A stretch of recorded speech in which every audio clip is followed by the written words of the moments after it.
Liz, go ahead and talk about the attack percentage. It's pretty high. That might be one of our highest percentages we've ever had. I mean, that was very efficient. To only have 6 errors in 3 sets was really good on our part. And it wasn't something we stressed. We actually talked about defense all week and defending Portland State and how we were going to be tactical in serving them and blocking them and defending them. So I don't know where that came from. That wasn't intentional or, it certainly wasn't good coaching. They just played loose tonight.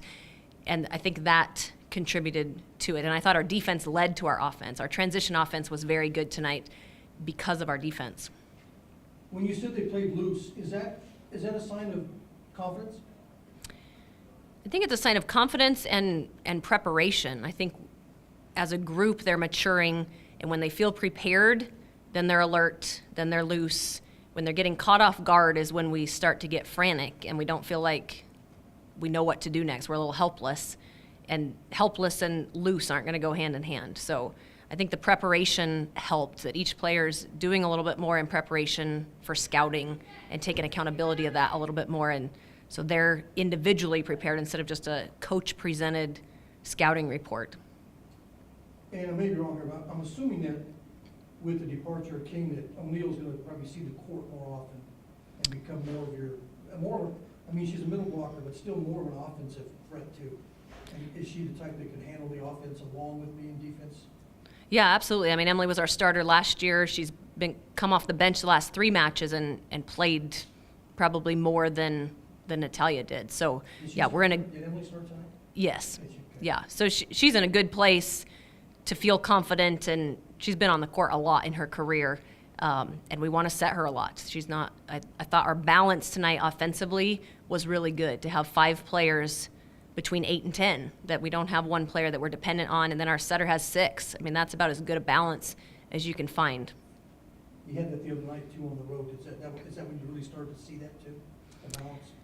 Well, we stressed that from day one, that we're going to need to be balanced to be our best. But if you're not passing well or defending well, you're going to end up setting your left sides a lot, and that's where Courtney's going to be high in attempts. So, again, I think it goes back to our passers and our defenders, that we were able to stay balanced. Because Ashley's going to distribute the ball to the 5 hitters pretty evenly, but there's times she doesn't have the opportunity to based on the first contact. I asked him, and you were talking about avoiding kind of getting into that, I don't know, I guess I call it backyard volleyball system. And Portland it works in a way, but kind of avoid getting into that, play to the level of your opponent instead of just playing to win and just, to take charge.